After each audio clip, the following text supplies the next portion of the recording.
Okay, economy pillar 3, इसमें से पहला आता है बैलेंस ऑफ पेमेंट। ये क्या होता है?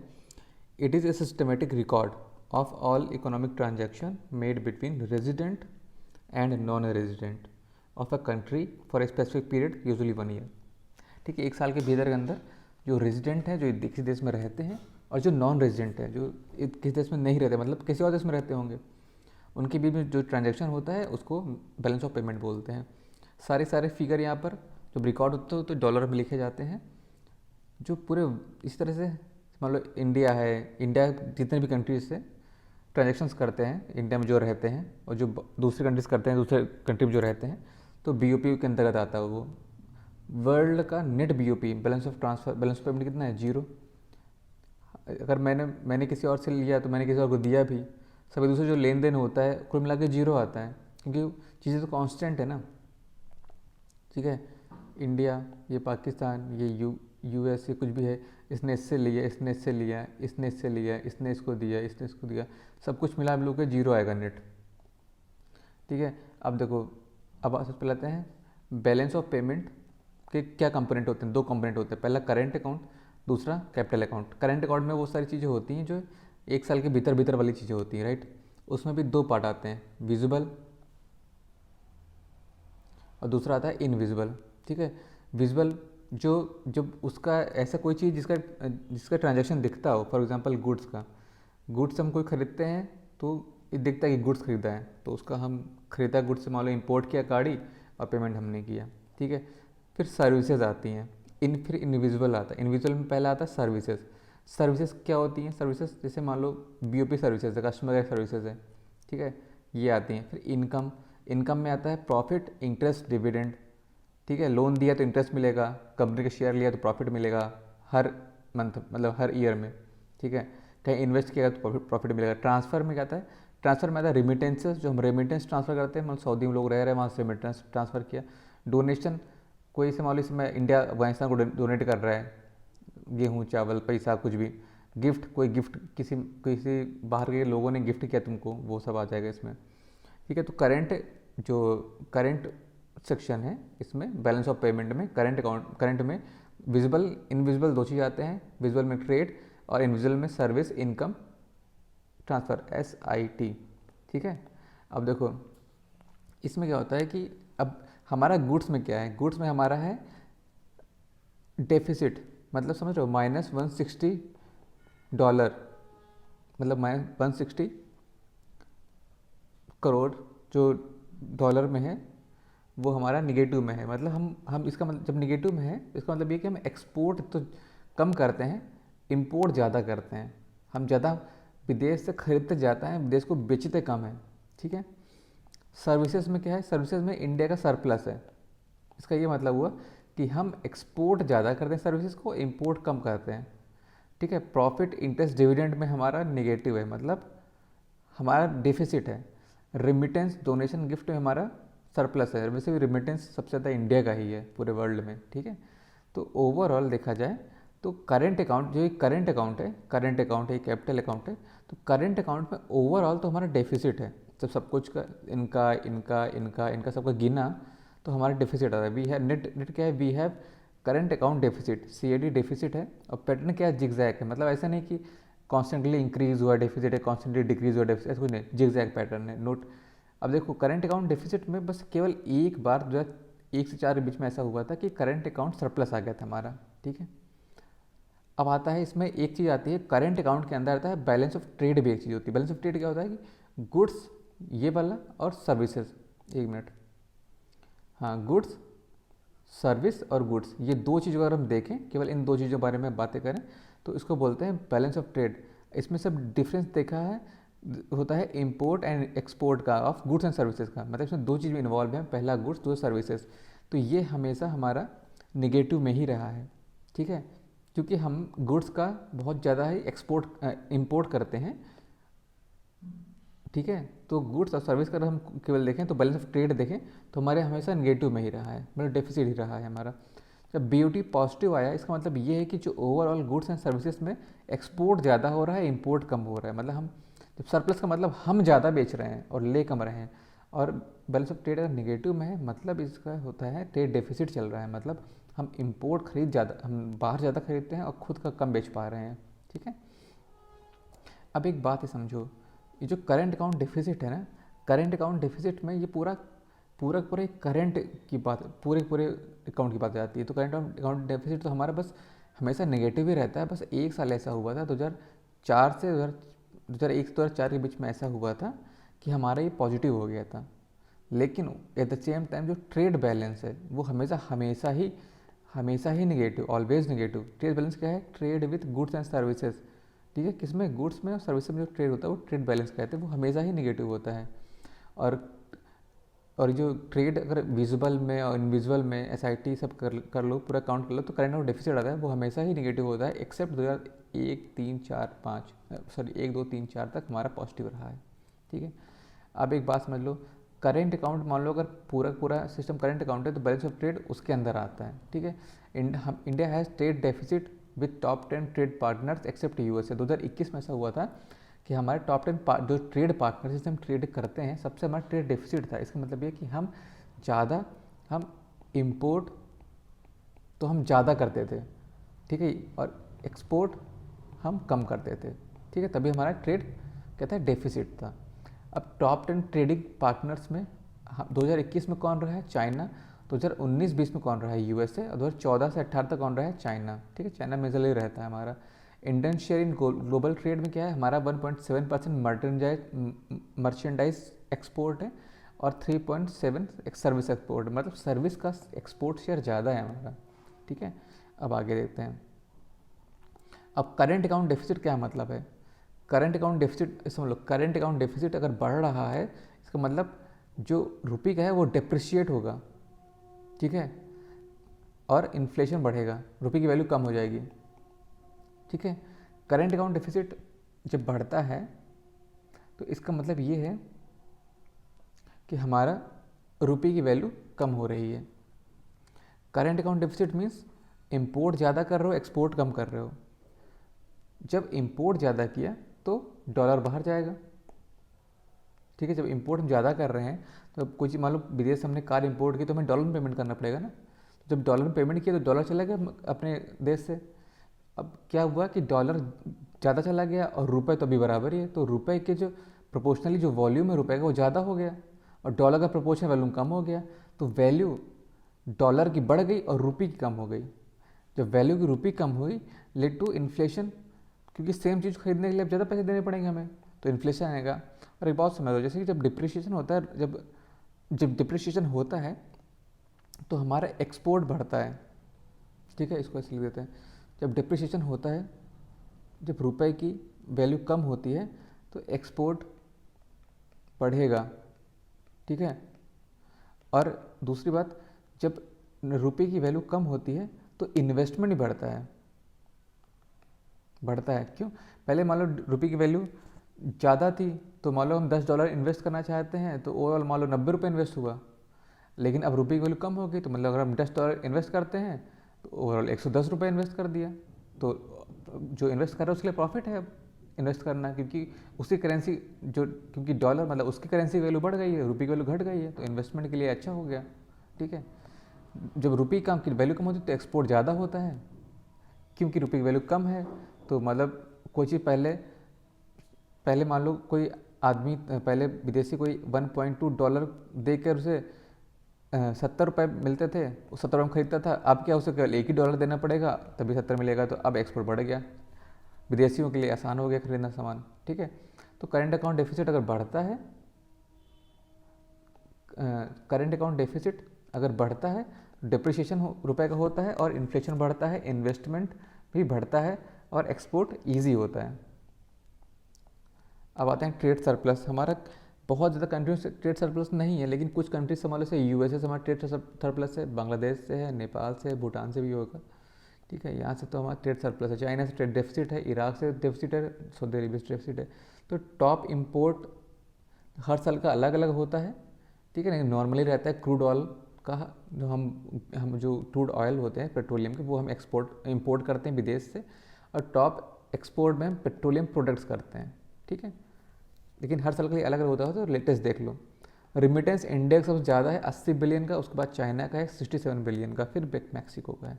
सबसे ज़्यादा तो इंडिया का ही रहता है, ये हमेशा अभी तक ये चल रहा है। ठीक है, जीआई टैग क्या होता है?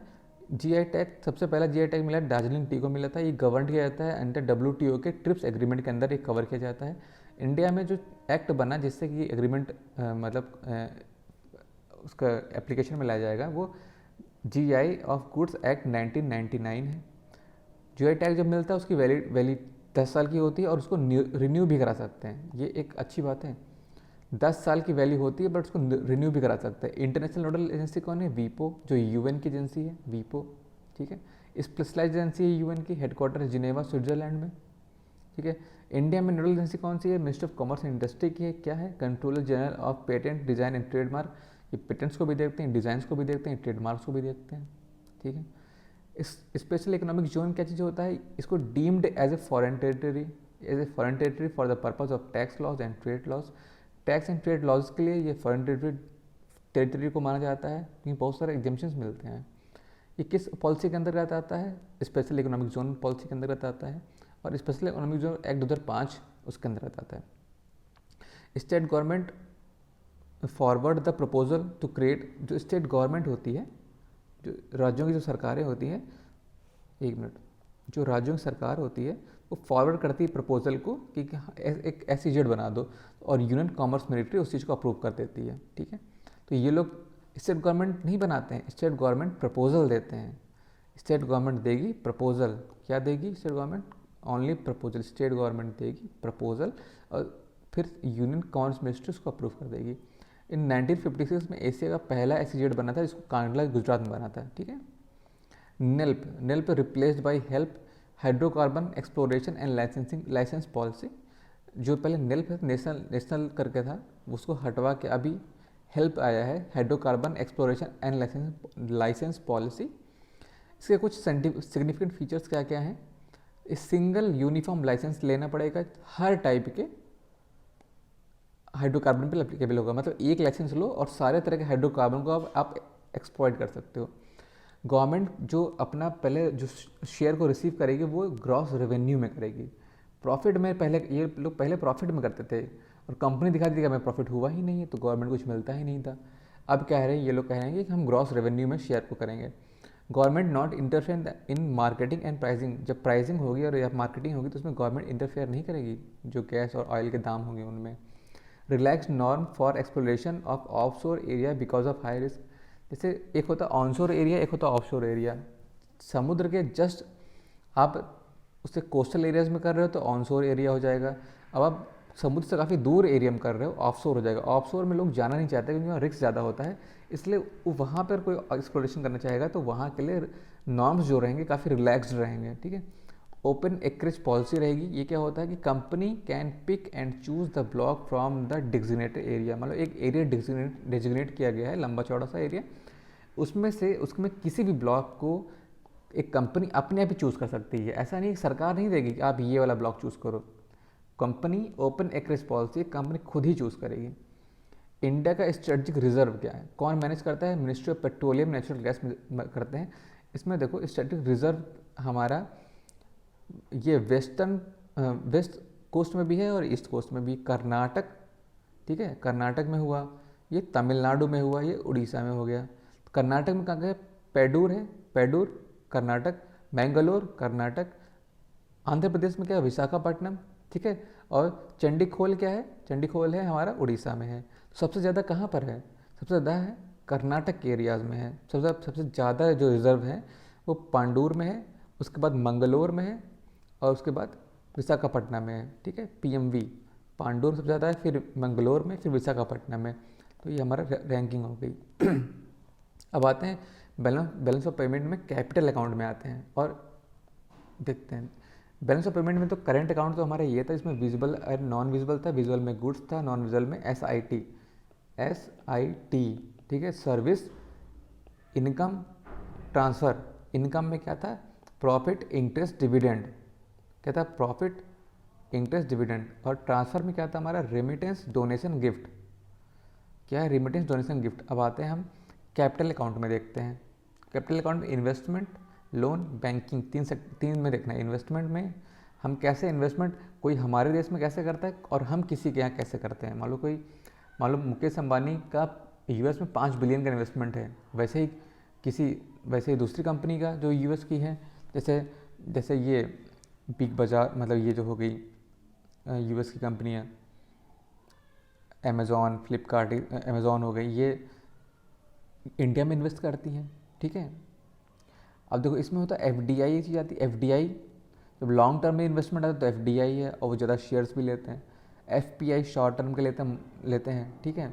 तो हमने भी किया, उन्होंने भी किया, इसमें हमें पॉजिटिव है, मतलब हमें फॉरेन से ज़्यादा इन्वेस्टमेंट आती है, हमारे लोग इन्वेस्ट करते हैं।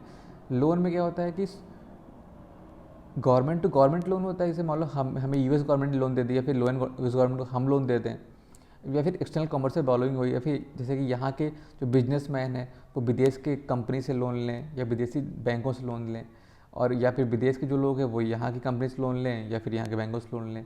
तो ओवरऑल जो एक्सटर्नल कमर्शियल बोरोइंग है वो ज़्यादा होता है सॉवरिन से, ठीक है। मतलब प्राइवेट बारोबर ज़्यादा है गवर्नमेंट से ज़्यादा बारो प्राइवेट लोग करते हैं। मतलब जितना भारत सरकार नहीं करती है उससे ज़्यादा तो यहाँ पे आम जनता बारो कर लेती है, तो एक्सटर्नल कमर्शियल बारोइंग ज़्यादा होती है। फिर दूसरा बैंकिंग में आता है, ठीक है, कैपिटल अकाउंट में, कि जितना हमारे अकाउंट में ये आया, एनआरआई का जो फंड आया है वो सब होता है बैलेंस ऑफ पेमेंट में, ठीक है। तो इन्वेस्टमेंट के 2 फॉर्म है, एफडीआई, एफपीआई। लोन्स के फॉर्म है सोवरिन और एक्सटर्नल कमर्शियल बोरोइंग, बैंकिंग में हमारा आता है जो फॉरेन अकाउंट्स में आते हैं, ठीक है। तो बीओपी के कैपिटल अकाउंट में ये सब आते हैं। अब चलते हैं आगे, फॉरेन डायरेक्ट इन्वेस्टमेंट एफडीआई के बारे में देखते हैं। अब सबसे पहले क्वेश्चन आता है कि एफडीआई कितना कहाँ पर है, ठीक है। अब देखो एक सबसे इंपॉर्टेंट बात रखो याद, डिफेंस में 100% एफडीआई लिमिट है, ठीक है, और 74% ऑटोमेटिक रूट से है। कोल में अभी 100% है, वो भी सारा ऑटोमेटिक रूट से है। तो ये 2 एक साथ याद रखो, ये इंपॉर्टेंट है, क्योंकि किसी को भी लगे कि नहीं डिफेंस 100% कर दिया लिमिट, लेकिन डिफेंस में और कोल में 100% लिमिट कर दिया है, ठीक है। अब आता है मीडिया को लेकर, print media, digital media, news TV, इन तीनों में रिस्ट्रिक्शंस हैं। तीनों के तीनों को गवर्नमेंट अप्रूवल चाहिए। Print media 26%, digital media 26%, news media 49% FDI.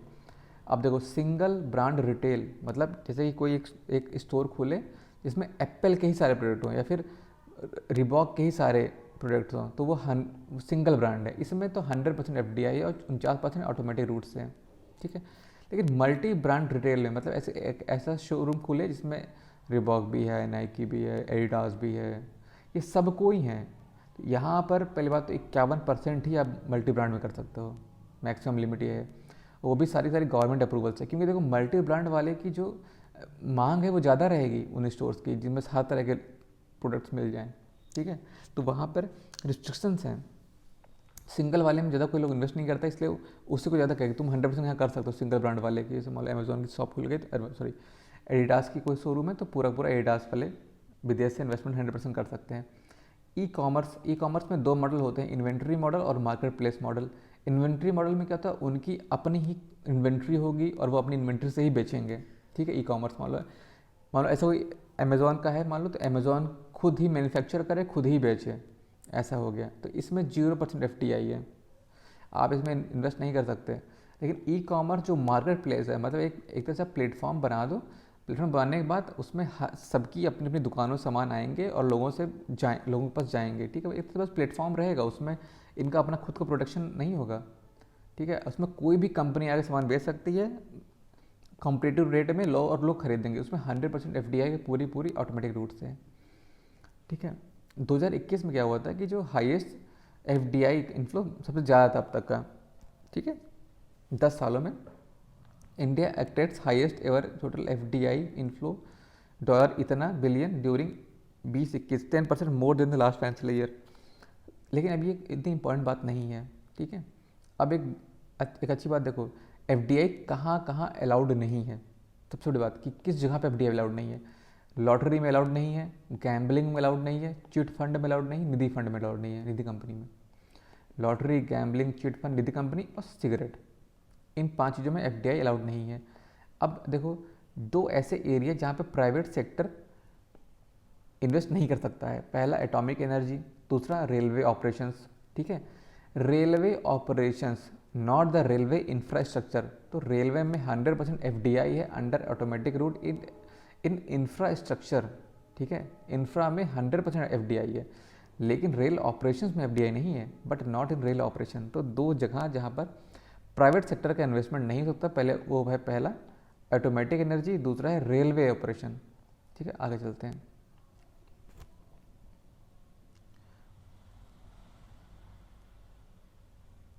देखो FDI इनफ्लो जो है फाइनेंशियल ईयर 2021 का देखते हैं। टॉप सोर्स कहाँ से सबसे ज़्यादा FDI आई हमारी? सिंगापुर से आई। अभी उसके PM ने गरियाया अभी हमको। सबसे ज़्यादा टॉप सोर्स है सिंगापुर, उसके बाद US है। टॉप रेसिपिएंट कौन सा स्टेट, सबसे ज़्यादा किस स्टेट के लिए आती है? गुजरात। टॉप सेक्टर, किस सेक्टर सबसे ज़्यादा FDI मिलती है? कंप्यूटर, सॉफ्टवेयर एंड हार्डवेयर, इस सेक्टर से ज़्यादा FDI मिलती है। ठीक है, अब आते हैं 5 साल का ट्रेंड क्या रहा है। 5 साल में मतलब 16 से 21 ले लिया और आगे का लेते गए 5 साल का, तो जो बिलियन पहले हमारा हमेशा बढ़ा ही है। ठीक है, पैसा मतलब FDI की लिमिट ये $60 बिलियन है, ये फिर $61 बिलियन हुआ, फिर 62 हुआ, फिर 64 हुआ, 82 हुआ, तो कॉन्स्टेंटली इंक्रीज़ कर रहा है FDI हमारा। ठीक है, अब आगे देते हैं बायलैटरल इन्वेस्टमेंट ट्रीटी। ये क्या होता है? ट्रीटी बिटवीन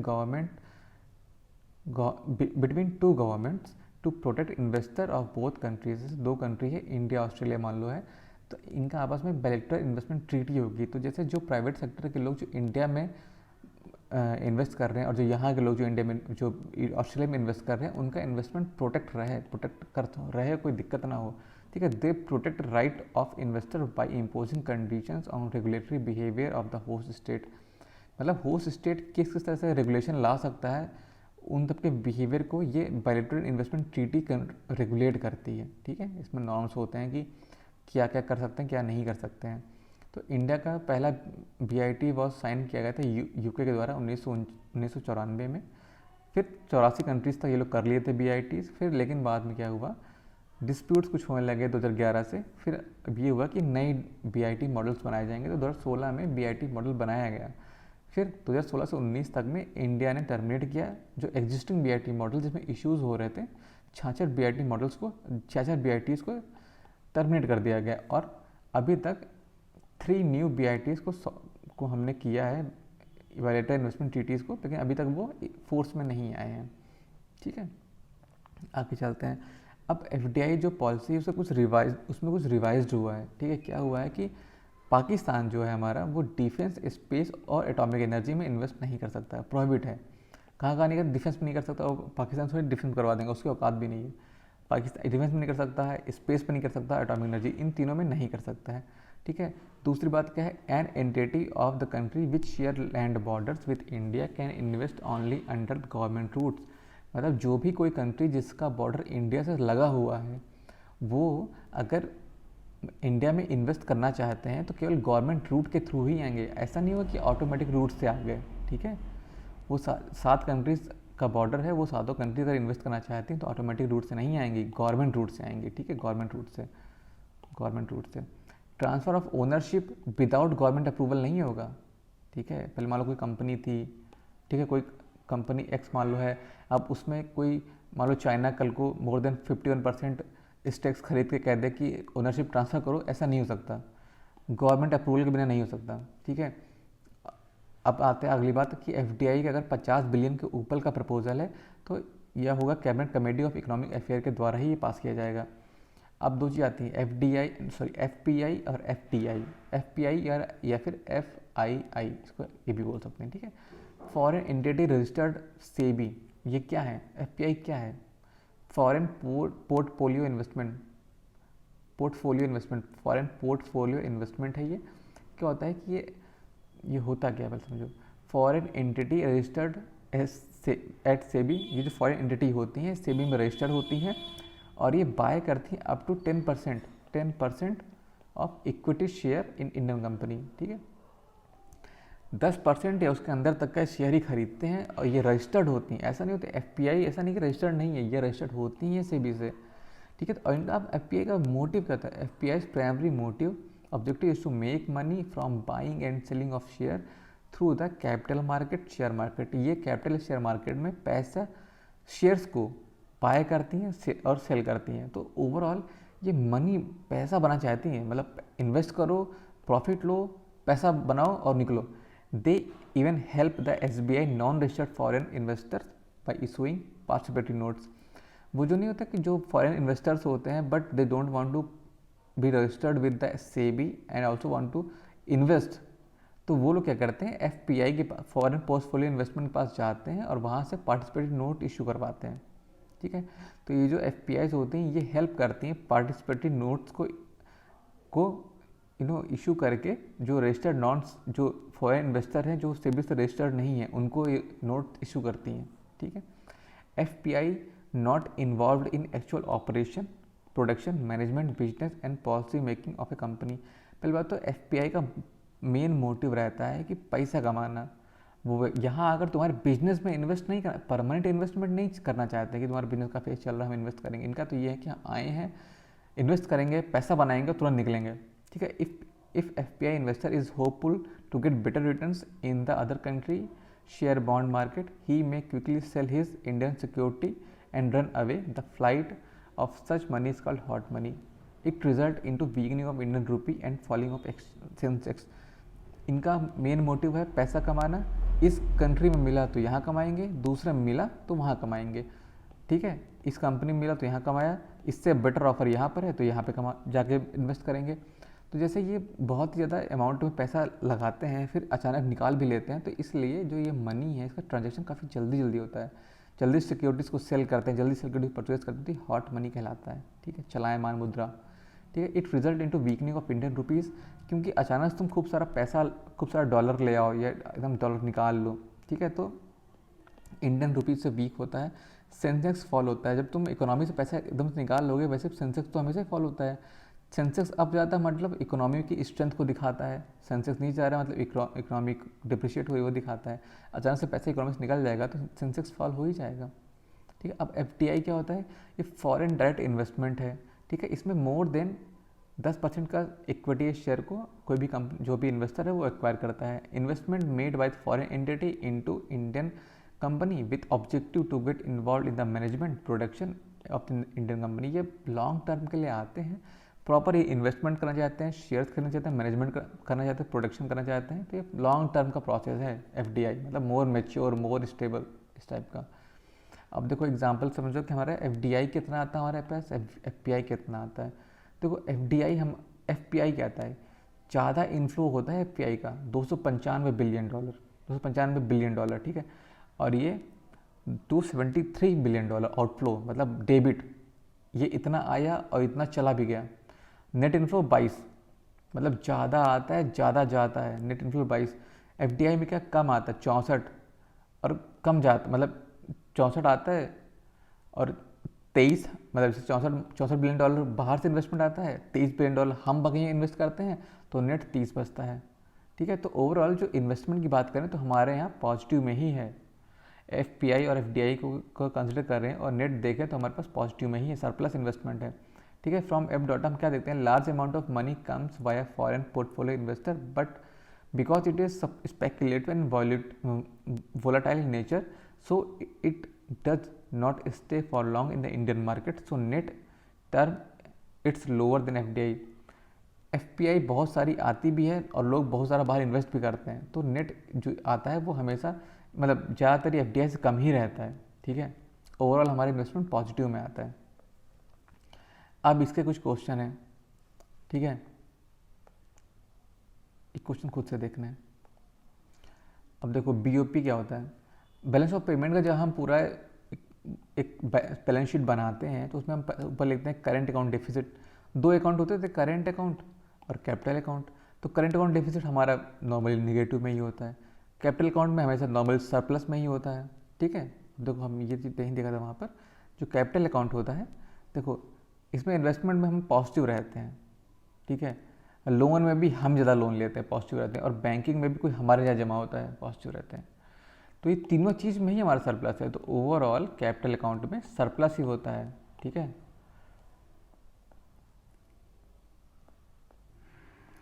तो अब देखो इसमें बैलेंस ऑफ पेमेंट में करेंट अकाउंट हमारा नेगेटिव में है, क्योंकि मैक्सिमम टाइम नेगेटिव रहता है, एक्सेप्ट कि एक बार हमारा पॉजिटिव हुआ था, वो भी 2001, 2, 3, 4 वाले ईयर्स में पॉजिटिव हुआ था। कैपिटल अकाउंट हमारा हमारे सरप्लस पे ही रहता है क्योंकि उसको 3 चीज़ें, इन्वेस्टमेंट, बैंक और लोन, ये सब हमारा पॉजिटिव में ही था। अब देखो ईयर एंड ओमिशन भी एक चीज़ होती है कि मान लो कोई कैलकुलेशन में ईयर और ओमिशन हुआ है तो $0.9 बिलियन मान लो हुआ है, तो ओवरऑल बैलेंस कितना आ रहा है, पॉजिटिव में आ रहा है हमारा, ठीक है। तो बीओपी हमारा ओवरऑल पॉजिटिव में आ रहा है। अब ठीक है, बीओपी ओवरऑल पॉजिटिव में आ रहा है, इसका क्या मतलब है कि बीओपी तो अगर ओवरऑल पॉजिटिव में आ रहा है, इसका मतलब ये हुआ कि हमारा एक्सपोर्ट ज़्यादा हुआ है और कंपेयर देन इम्पोर्ट के, ठीक है। इससे फ़ायदा क्या होगा, जब एक्सपोर्ट ज़्यादा हुआ है, बीओपी सरप्लस है, तो फॉरेन एक्सचेंज बिल्ड होगा, ठीक है, फॉरेन एक्सचेंज बिल्ड होगा। ये फॉरेन एक्सचेंज के लिए अच्छा है। बीओपी हमारा अगर पॉजिटिव में है तो ये फॉरेन एक्सचेंज के लिए अच्छा है, ठीक है। ठीक, अब देखो इसको भी और समझेंगे भी, ठीक है। इसमें देखो अब आता है इसमें, जैसे कि हमारा करंट अकाउंट नेगेटिव में था, फिर कैपिटल अकाउंट हमारा पॉजिटिव में था, एयर ओमिशन ये है और ओवरऑल हमारा पॉजिटिव में है, ठीक है।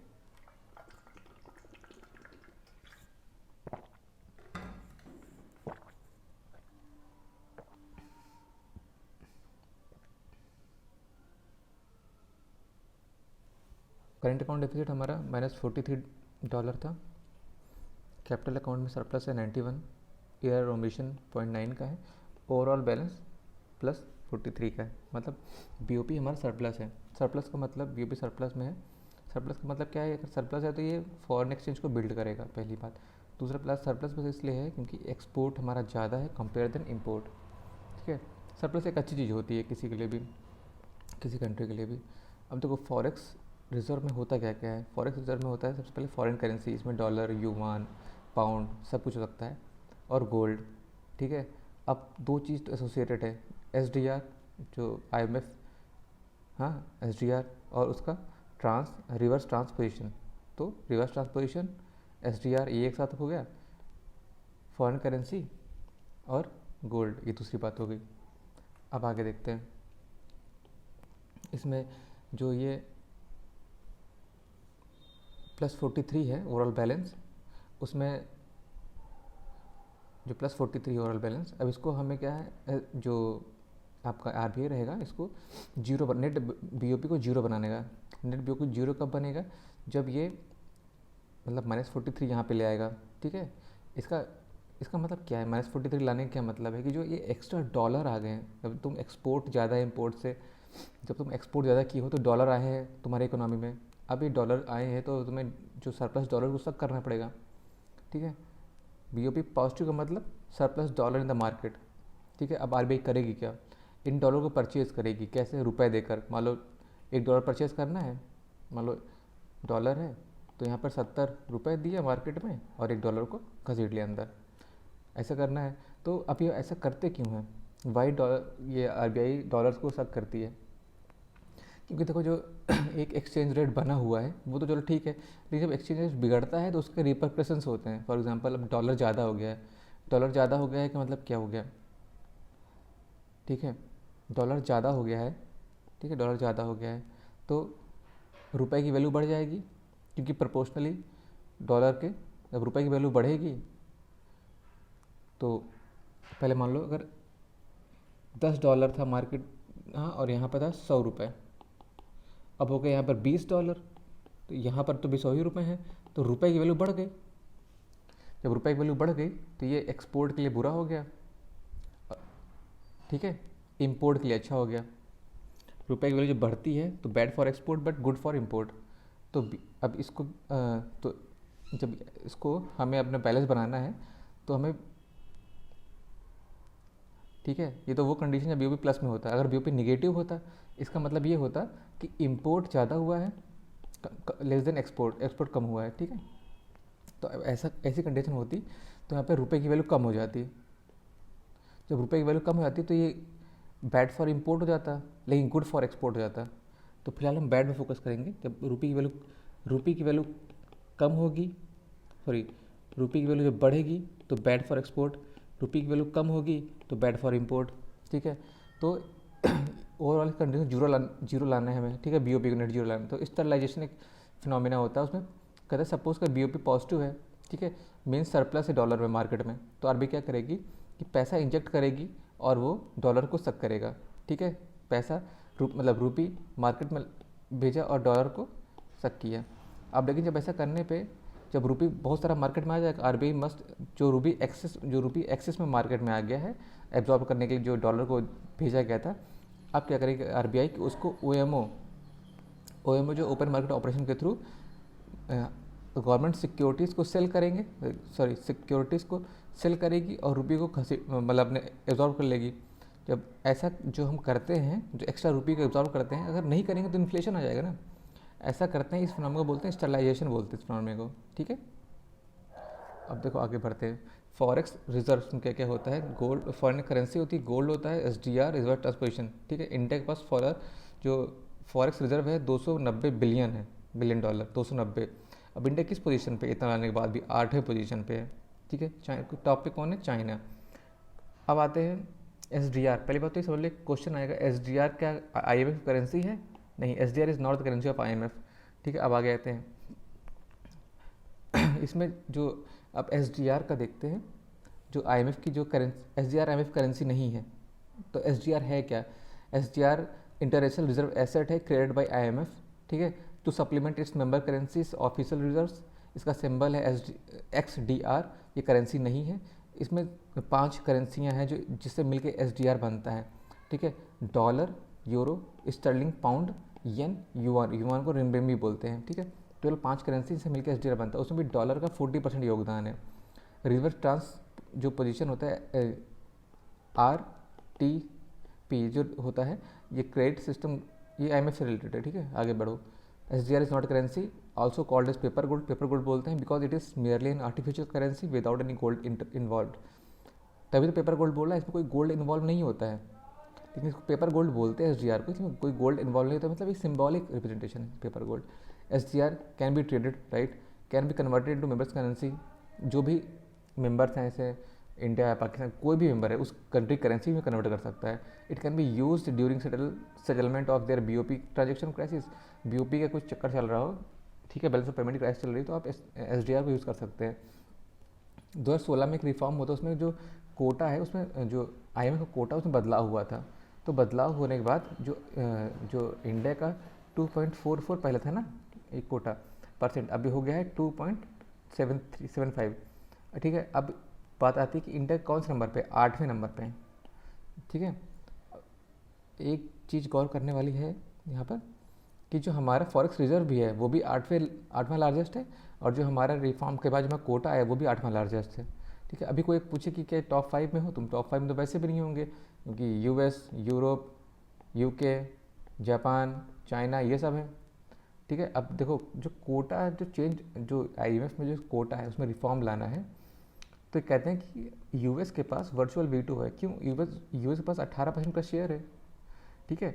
तो और आपको चेंज करने के लिए चाहिए 85% की वोटिंग, मतलब बिना यूएस के हाँ बोले तो कुछ होना ही नहीं है। अब देखो जो आईएमएफ और एसडीआर के बारे में देखते हैं। IMF here member would deposit currency in proportion to quota allot. Quota जो अलॉट होता है मेंबर्स को, वो बहुत सारी बातों को डिपेंड करता है। कोटा का फार्मूला क्या है, quota formula is use to help assess members relative position in world economy. ये दिखाता है कि मेंबर की पोजीशन क्या है वर्ल्ड इकोनॉमी में, ठीक है। और कोटा, जब हम कोटा असाइन करते हैं तो क्या क्या चीज़ कंसिडर करते हैं, 4 चीज़ें हम देखते हैं। पहला जीडीपी उस कंट्री की कितनी है, ओपननेस कितना है, वेरिएबिलिटी कितनी है, और रिजर्व कितना है।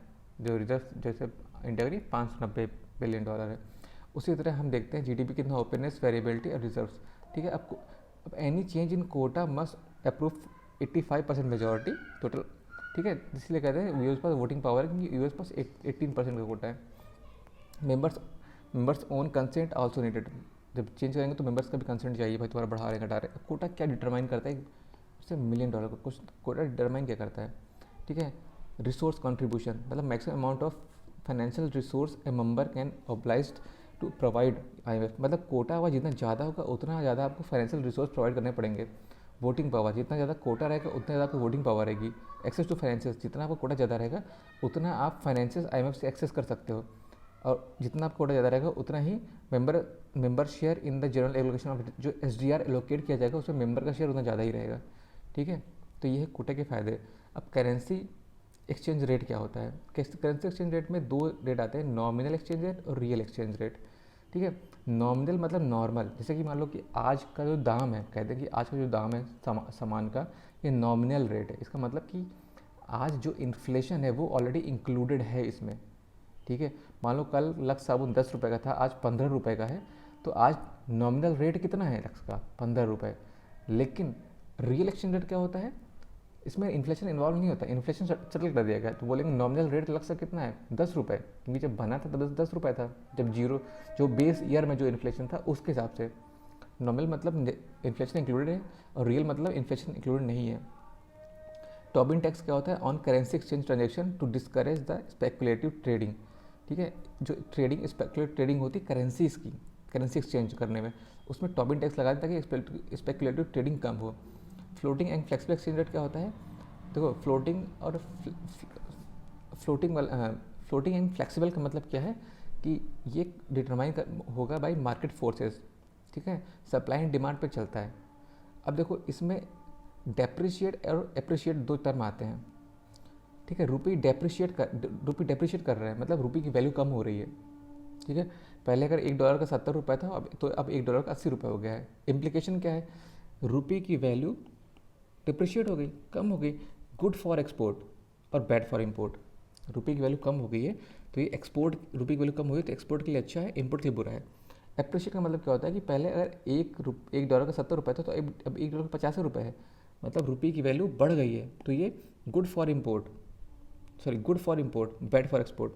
अब रुपये की वैल्यू बढ़ गई है तो हम ज़्यादा सामान खरीद सकते हैं ना विदेश का। पहले अगर मान लो कोई हमें एक अमेरिका की टॉफ़ी है, मान लो वो $1 की मिलती थी, तो पहले हम उसके लिए 70 रुपये देते थे, अब हम उसके लिए 50 रुपये देंगे, तो हमें ख़रीदना तो गुड फॉर इम्पोर्ट हो गया ना। लेकिन रुपये बढ़ गया तो बैड फॉर एक्सपोर्ट। ठीक है, अब फिक्स्ड और पेक्ड एक्सचेंज रेट क्या होता है?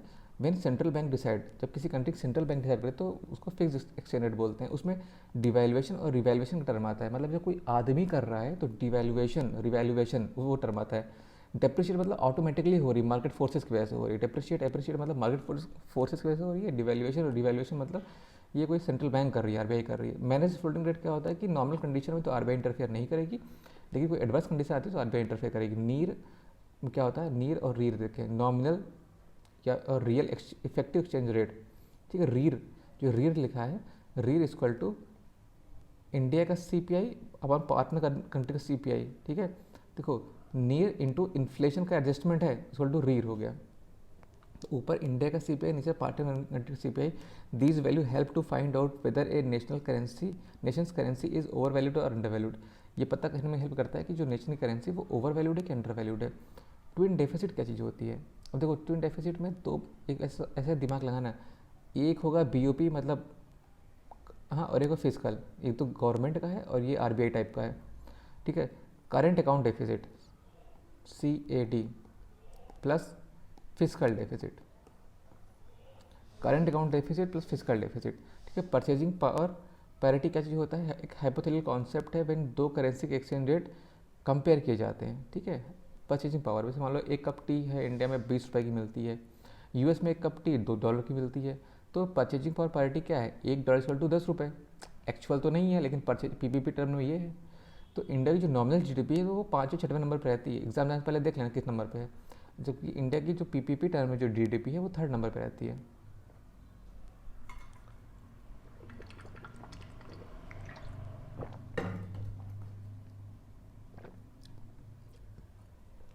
अब ब्रिटेन वुड्स ऑर्गेनाइजेशन देखते हैं।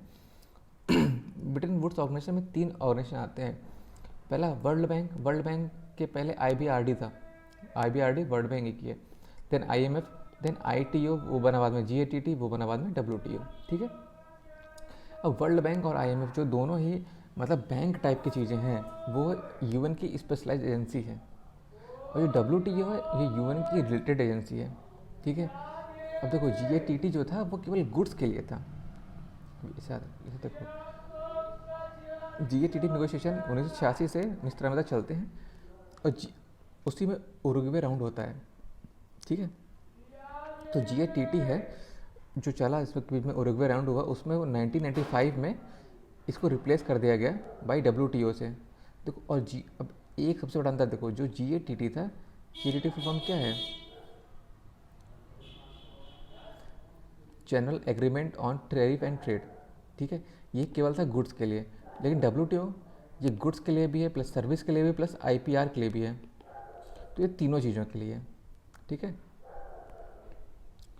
अब आगे देखते हैं। GATT से बना WTO, GATT बाद आया WTO।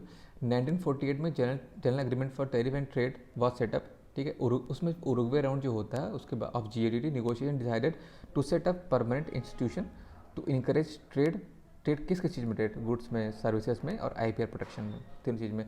This led to मरेकास treaty 1994 और WTO स्टार्ट फंक्शन करने लगा 1995 से। इंडिया इसका फाउंडिंग मेंबर है। देखो, जो वर्ल्ड बैंक है और जो IMF है, उसमें जो वोटिंग पावर है ना, एक वो है as per the share holding. मान लो IMF को तो पता है कि भाई कोटा वाला सिस्टम है, वर्ल्ड बैंक का नहीं पता हमें। लेकिन वर्ल्ड बैंक में जहाँ कहीं भी वोटिंग की बात आएगी ना, तो उसमें वो डिपेंड करेगा शेयर होल्डिंग से।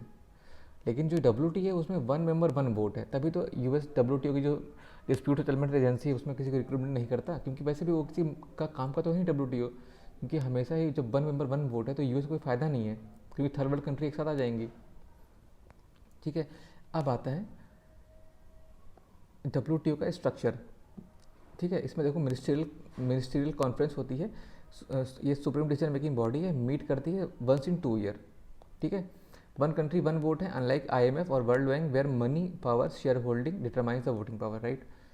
अब इसमें जो जो दो बॉडी, जनरल काउंसिल में जो दो बॉडीज़ हैं, उसमें डिस्प्यूट सेटलमेंट बॉडी है, ट्रेड पॉलिसी रिव्यू बॉडी है, ठीक है।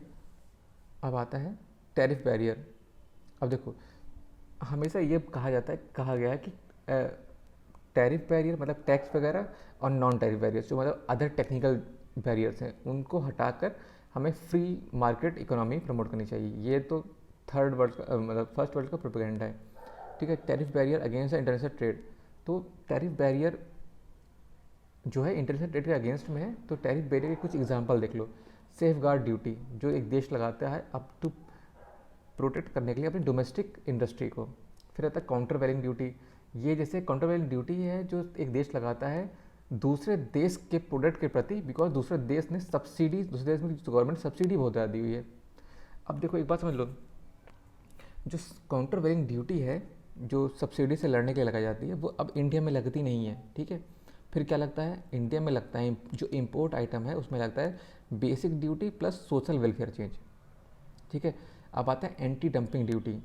एंटी डंपिंग ड्यूटी में आता है डंपिंग व्हेन फॉरेन कंट्री।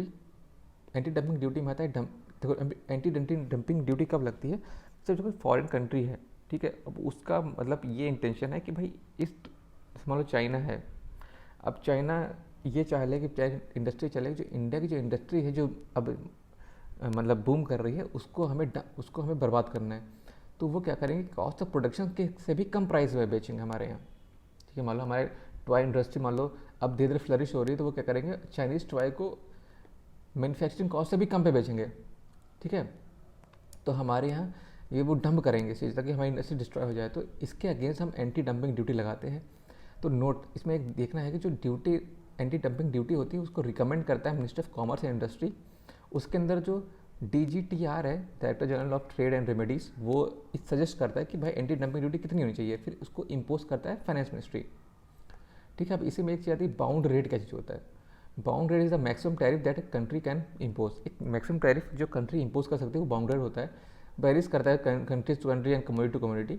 और बाइंडिंग कवरेज क्या चीज़ होता है? Percentage of product with bound rate, मतलब कितने प्रोडक्ट हैं आपके यहाँ जो जिन पर बाउंड रेट लगता है, मैक्सिमम टैरिफ लगता है। जैसे इंडिया में 74% ऐसे प्रोडक्ट हैं जिन पर मैक्सिमम टैरिफ इम्पोज है। चाइना में 100%, मतलब चाइना में वो सारे प्रोडक्ट जिसमें मैक्सिमम टैरिफ लग सकता है वो सब में लगाते हैं। कस्टम ड्यूटी क्या होती है? ये टैक्स इम्पोज किया जाता है जब कोई इम्पोर्ट एक्सपोर्ट ऑफ गुड्स का होता है। तो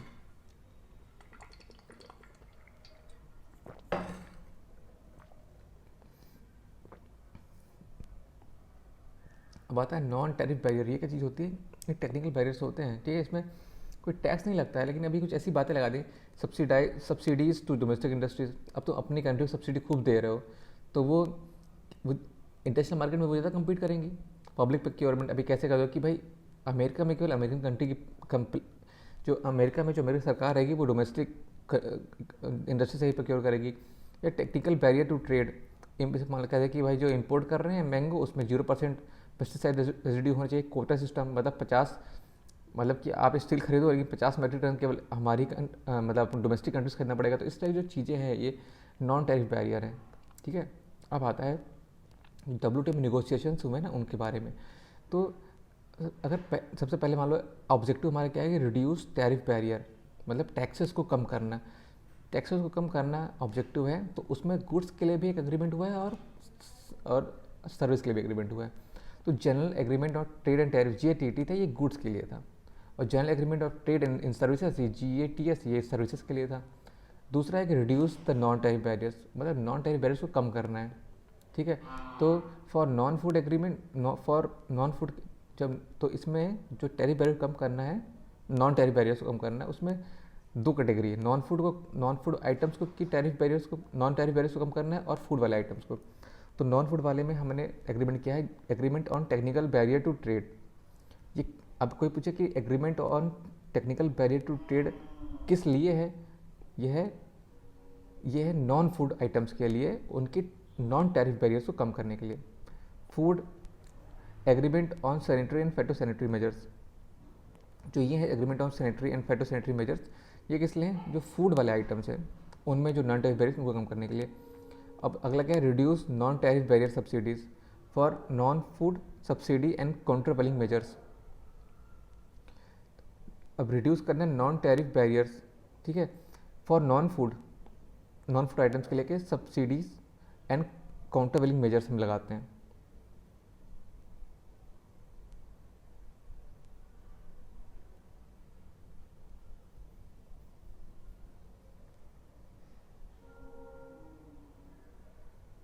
सॉरी, अब हमारा जो सब्सिडीज़ और काउंटर वैलिंग मेजर्स हैं ये किसके लिए, नॉन फूड आइटम्स के लिए हैं। और इसमें इंटेंशन ये रहता है कि जो नॉन टैरिफ बैरियर्स हैं उनको कम किया जाए। एग्रीमेंट ऑन एग्रीकल्चर है, वो फूड के लिए है, उसमें नॉन टैरिफ बैरियर्स को कम करना है। सब्सिडीज़ में भी 3 ग्रुप आते हैं, ग्रीन बॉक्स, एम्बर बॉक्स और ब्लू बॉक्स, इसको बाद में देखेंगे। और फिर एक ट्रिप्स एग्रीमेंट है, ट्रिम्स एग्रीमेंट है। ट्रिप्स क्या है, trade related aspect of intellectual property rights. TRIMS क्या है, trade related investment measures for foreigners, on foreigners, trade related investment measures on foreigners, ठीक है। अब आगे देखते हैं। मोस्ट फेवर्ड नेशन क्या मतलब है, ठीक है। मोस्ट फेवर्ड नेशन का क्या मतलब है, जैसे हमने मान लो कि इंडिया ने जापान में लगाई एक पेन ड्राइव पे 10% की ड्यूटी, फिर इंडिया ने US पे लगाई उसी पेन ड्राइव पे 5% की ड्यूटी, ठीक है। तो जो US था वो इंडिया का हो गया मोस्ट फेवर्ड नेशन, बिकॉज उसने 5% की ड्यूटी लगाई। तो आप जो मोस्ट फेवर्ड नेशन को जो ट्रीटमेंट देते हो WTO की सारी कंट्रीज़ को, उतने ही का ही आपको ट्रीटमेंट देना पड़ेगा, ठीक है। ये है मतलब। तो इंडिया ने ग्रांट किया था मोस्ट फेवर्ड नेशन का स्टेटस पाकिस्तान को, बट पाकिस्तान रेसिप्रोकेट नहीं किया, और 2019 में इंडिया ने विदड्रॉ कर लिया इससे, पोस्ट पुलवामा अटैक, ठीक है। अब देखो मोस्ट फेवर्ड नेशन ये मिसनोमर टर्म है। Clause under WTO regime is based on principle of non discrimination between Nations, right. जब लीस्ट डेवलपिंग कंट्री में, जो लीस्ट डेवलप्ड कंट्री हैं, पहले बात तो उनको आइडेंटिफाई कौन करता है, इकोसॉक, UN की एजेंसी है, UN economic and social council, ठीक है। अब लेकिन एक बात जो हमने मोस्ट फेवर्ड नेशन की बात की, उसमें से एक बात ये भी समझ लो कि if India grant 0% import duty on Somalia pen drive, मान लो कोई थर्ड वर्ल्ड कंट्री की पेन ड्राइव है, उसमें उसने 0% ड्यूटी दी है, दैट डज नॉट मीन कि सबको 0% इम्पोर्ट ड्यूटी देनी है, ठीक है। तो ये सबके लिए नहीं, लीस्ट डेवलप्ड कंट्री में मान लो हमने किसी को बहुत कम ड्यूटी दे दी है, पूरा फ्री मार्केट एक्सेस दिया है, इम्पोर्ट ड्यूटी कम लगा रहे हैं, इसका मतलब हमें ये वाला ट्रीटमेंट सबको नहीं करना है, राइट। अब जो लीस्ट डेवलप्ड कंट्री का आइडेंटिफिकेशन है, क्राइटेरिया और इंडिकेशन, इसमें समझो पहले LDC जो क्राइटेरिया है, उसमें the committee for development policy is mandated by the general assembly and इकोसॉक to review list of LDC every 3 year. ठीक है, 3 साल में हम देखते हैं, हर 3 ईयर में। और 3 ही क्राइटेरिया हैं, income, human asset, economic and environmental vulnerability. ये 3 क्राइटेरिया हैं, इसके बेसिस पे LDC डिसाइड होता है, इनकम, ह्यूमन एसेट और इकोनॉमिक एंड इन्वायरमेंटल वल्नरेबिलिटी। ठीक है, अब देखो आगे आता है, अब जो WTO जो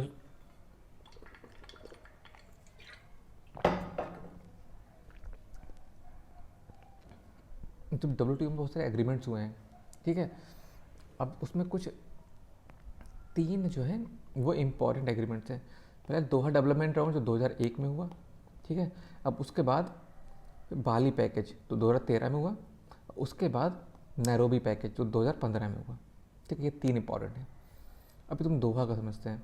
दोहा डेवलपमेंट एजेंडा 2021 में निगोशिएशन हुआ था। बेसिकली थर्ड वर्ल्ड के जो कंट्रीज थे उन्होंने बहुत विरोध किया कि तुम साला सब कुछ न्यू लिबरल पॉलिसी पे चल रहे हो, सोशल डेवलपमेंट तो कुछ हो ही नहीं रहा है। तो थर्ड वर्ल्ड कंट्री ने ये कहा था कि भाई फर्स्ट वर्ल्ड की जो कंट्री है वो ट्रेड का लिबरलाइजेशन करें। ठीक है, हमें ज़्यादा एक्सेस दें अपनी मार्केट में। ठीक है, third world country should like, ठीक है, दूसरी बात ये कही थी थर्ड वर्ल्ड कंट्री को अलाउ करना चाहिए कि भाई वो बैरियर्स रख सकते हैं क्योंकि वो डेवलपिंग कंट्रीज़ हैं। और तीसरी बात कहती है कि फर्स्ट वर्ल्ड कंट्री हमें फाइनेंशियल और टेक्निकली असिस्टेंट दें। ठीक है, अब दोहा राउंड ऑफ नेगोशिएशन जो कंट्री का हुआ था उसमें कोई कंक्लूजन नहीं निकला था। ठीक है, विदाउट कंक्लूजन। ठीक है, अब आगे देखते हैं सब्सिडी एंड पीस क्लॉज, ये क्या चीज़ होती है, food subsidy and peace clause. अब आता है भाई कितनी सब्सिडी दोगे तो उन्हें फूड प्रोडक्शन के लिए। ठीक है, तो WTO कुछ लिमिट लगाना चाहता है उसमें।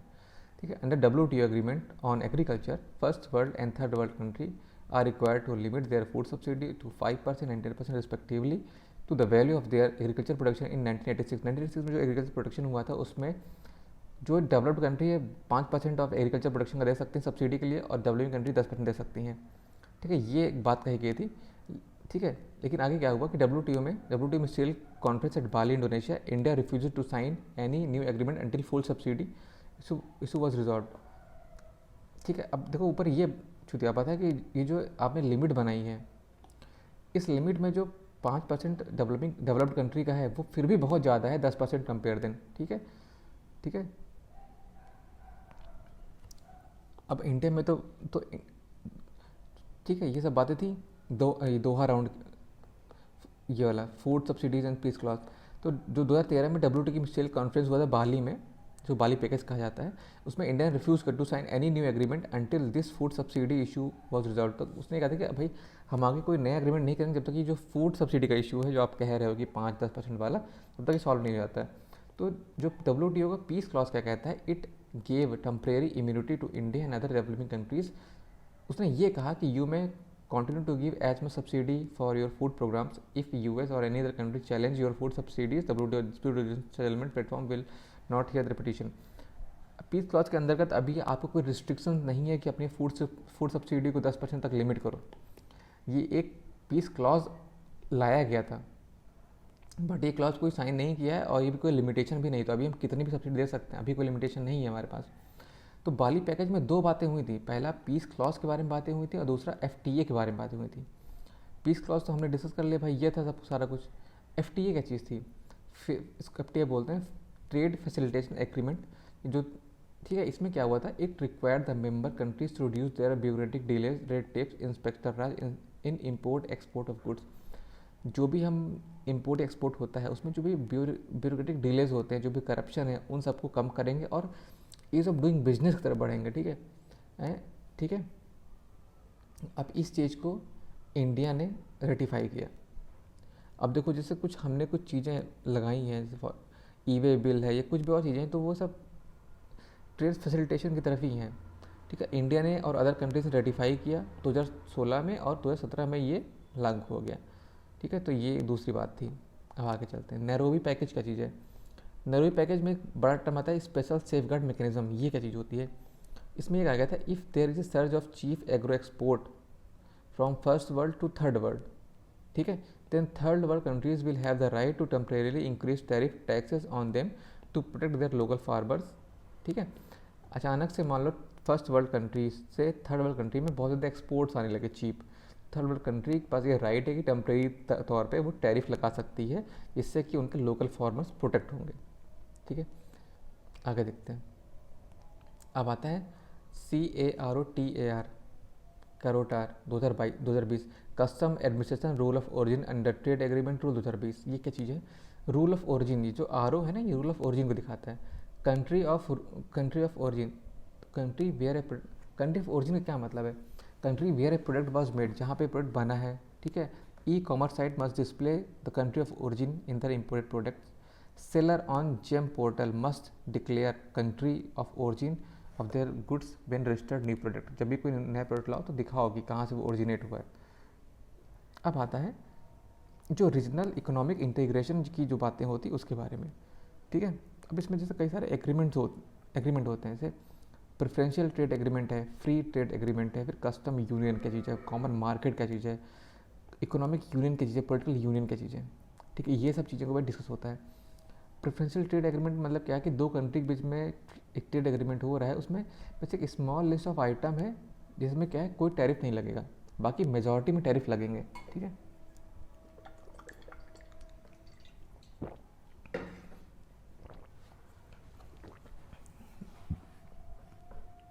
इसका मतलब ये है कि मान लो 100 आइटम है तो उसमें केवल 20 आइटम है जिसमें टैरिफ नहीं लगेंगे, बाकी 80 के आइटम टैरिफ लगेंगे। अब फ्री ट्रेड एग्रीमेंट क्या चीज़ है कि मैक्सिमम में जैसे मान लो 100 है तो उसमें 80 में टैरिफ नहीं लगेंगे, केवल 20 में लगेंगे टैरिफ, ठीक है। कस्टम यूनियन क्या चीज़ है? मान लो A और B के बीच में कस्टम यूनियन बना हुआ है, ठीक है। तो अब इसमें अगर मान लो कोई कंट्री C है, अब C have to pay same import duty for their products to A and B। C का प्रोडक्ट A में आए और चाहे B में आए, दोनों को इक्वल ड्यूटी पे करनी पड़ेगी। तो ऐसा अरेंजमेंट जब होता है तो उसे कस्टम यूनियन कहते हैं। तो FTA in which member applies A common external tariff for non members. तो ये जो ऐसा FTA जिसमें जो मेंबर्स हैं, जो A और B मेंबर्स हैं, वो एक्सटर्नल मेंबर्स के लिए कॉमन एक्सटर्नल टैरिफ लगाते हैं। मतलब एक्सटर्नल टैरिफ जो भी लगे कॉमन लगेगा, तो उसको बोलते हैं कस्टम यूनियन। कॉमन मार्केट क्या चीज़ है? कॉमन मार्केट क्या है? Common market where factor production, land, labour, capital, land तो खैर मूव नहीं करेगी, लेबर और कैपिटल जो है ये मूव करते हैं बिना किसी रिस्ट्रिक्शन के। देखो कस्टम यूनियन का एग्जांपल है कैरिकॉम। कॉमन मार्केट एग्जांपल है, देखो मार्केट में लैंड, कैपिटल, मोबिलिटी फ्री होती है, मर्कासूर, ठीक है। इकोनॉमिक काउंसिल क्या है? इकोनॉमिक यूनियन क्या है? Coordinated economic and physical policy, ठीक है। जब एक कोऑर्डिनेट तरीके से आपकी इकोनॉमिक पॉलिसी और फिजिकल पॉलिसी से EU है, इकोनॉमिक यूनियन है, यूरोपियन इकोनॉमिक यूनियन है, सारे गवर्नमेंट की एक जैसी फिजिकल पॉलिसी है, ठीक है। पॉलिटिकल यूनियन क्या चीज़ है? Coordinate political social policies, example ASEAN हो गया, ठीक है। पॉलिटिकल यूनियन में देखो पॉलिटिकल और सोशल पॉलिसी एक साथ है। इकोनॉमिक में केवल हम इकोनॉमी तक सीमित है, economic policy, physical policy. Political मतलब हमारे जो पॉलिसीज़ हैं, पॉलिटिकल पॉलिसीज़ और सोशल पॉलिसीज़, वो सारी एक हो जाती हैं। अब ट्रिप्स क्या चीज़ है? ट्रिप्स तो क्या है, जो trade related aspect of intellectual property right, ठीक है, ये होते हैं ट्रिप्स।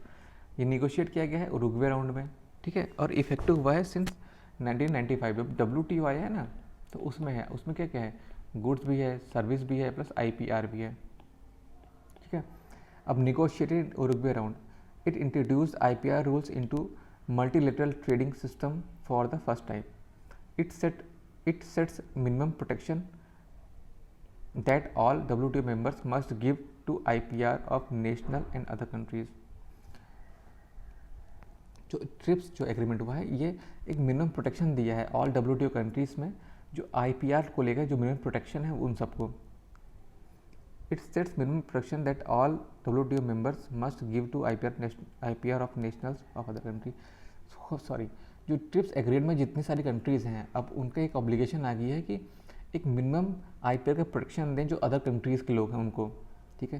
ट्रिप्स प्लस क्या है? Higher level of protection norms demanded by developed country, ठीक है। अब कौन कौन सी चीज़ें जो आती हैं जो ट्रिप्स में जो IPR प्रोटेक्शन के अंतर्गत आती है? पहला copyrights and related rights, trademarks, geographical indicators, industrial design, new variety of plants, layout of integrated circuit and trade secret and test data. अब आगे देखते हैं, TRIPS convention is in line with जो ट्रिप्स कन्वेंशन है जो IPR को protect करने की बातें करता है, वो है इन लाइन विथ वीपो WIPO, और पेरिस कन्वेंशन इंडस्ट्रियल प्रॉपर्टीज़ के लिए, burn convention literary and artistic work के लिए। ठीक है, अब आगे चलते हैं। ट्रिप्स फ्लेक्सिबिलिटी, जो ट्रिप्स में जो IPR प्रोटेक्शन की बातें होती हैं, कहाँ कहाँ पर ऐसी चीज़ें हैं जहाँ पे IPR प्रोटेक्शन को फ्लेक्सिबिलिटी मिलती है।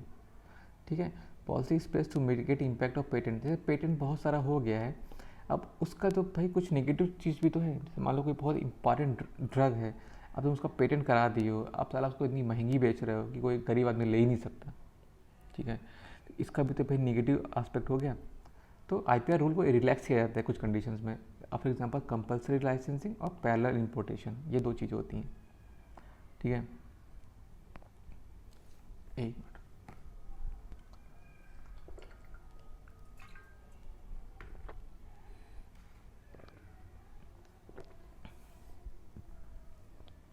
अब तुम देखो कंपलसरी लाइसेंसिंग क्या चीज़ होती है।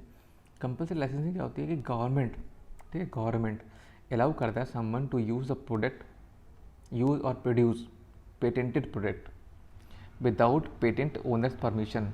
गवर्नमेंट कहती है कि भाई इस प्रोडक्ट को यूज़ भी कर सकते हो और प्रोड्यूस भी कर सकते हो बिना पेटेंट ओनर की परमिशन के। ठीक है, ये कौन अलाउ करता है? गवर्नमेंट अलाउ करती है। It is allowed both in India और इंटरनेशनली। ऐसा नहीं केवल इंडिया में अलाउड करती है, भाई इंडिया में भी अलाउड करते हैं।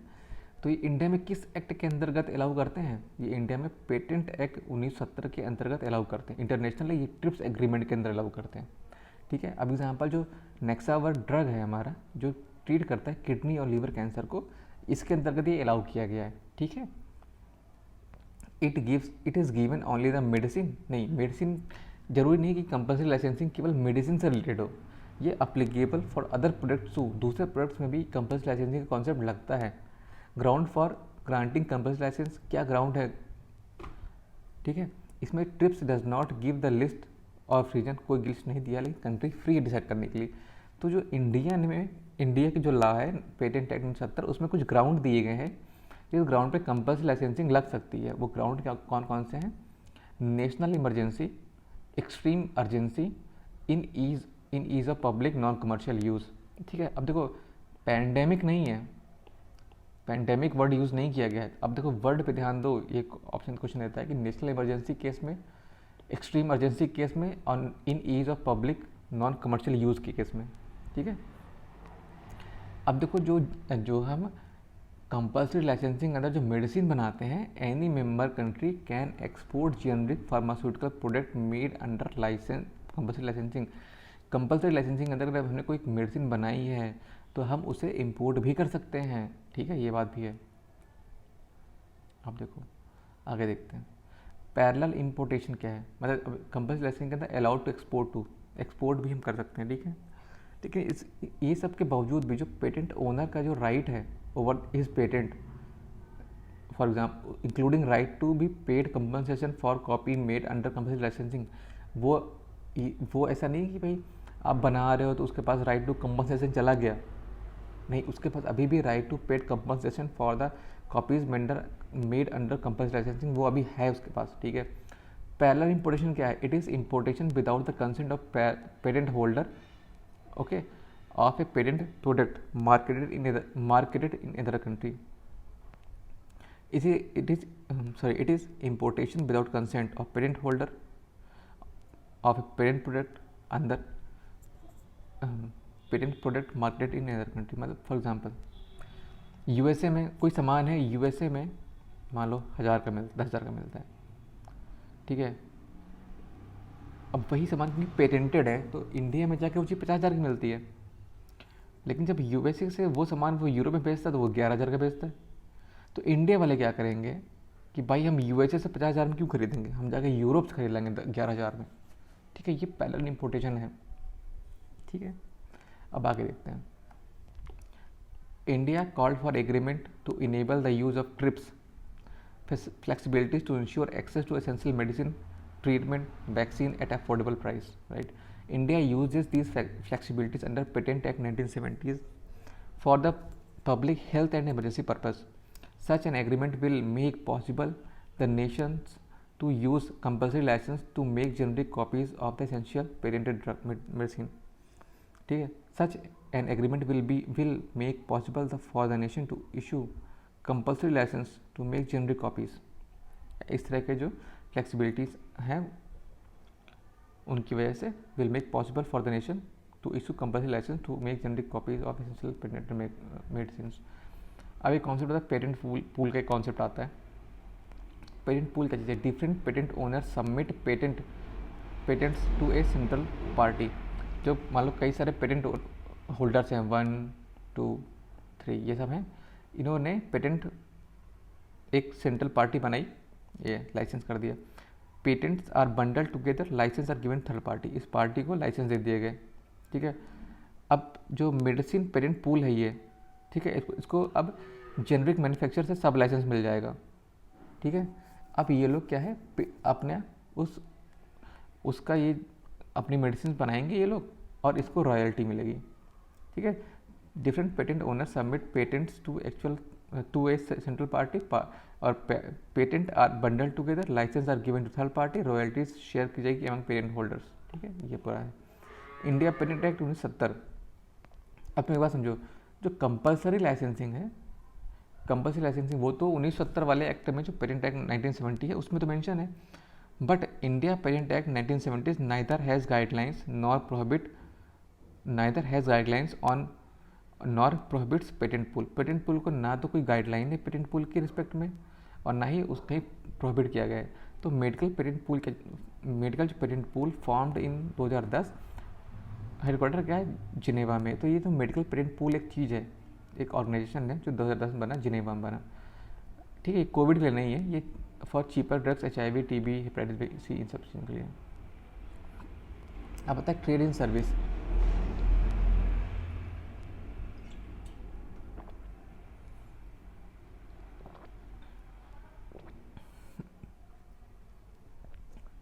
ट्रेड इन सर्विस की बातें करते हैं।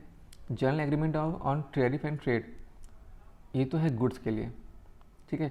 General agreement on trade in service, ये सर्विस के लिए। तो GATT for goods, GATS for service. Negotiated during Uruguay round, came into force 1995, तो पता ही मुझे। अब आते हैं एक्सपोर्ट इन सर्विस। उसमें 4 मोड की बात करते हैं, मोड 1, मोड 2, मोड 3, मोड 4। पहला मोड और आखिरी मोड। सबसे पहले देखो, पहले मोड में नॉन लिविंग थिंग्स के बारे में है, आखिरी मोड लिविंग थिंग्स के बारे में, ठीक है। पहले मोड में क्या होता है कि cross border supply service, cross border, ठीक, क्रॉस बॉर्डर सप्लाई की बातें होती है लिविंग थिंग्स की, ठीक है, सॉरी नॉन लिविंग थिंग्स की। एग्जाम्पल क्या है? BPO सर्विस, ठीक है। BPO service, call centre service, BPO service जो होती है उसमें कोई लिविंग थिंग्स का एक्सचेंज तो होता नहीं cross border, non living things का। कंजम्पशन एब्रॉड क्या मतलब है?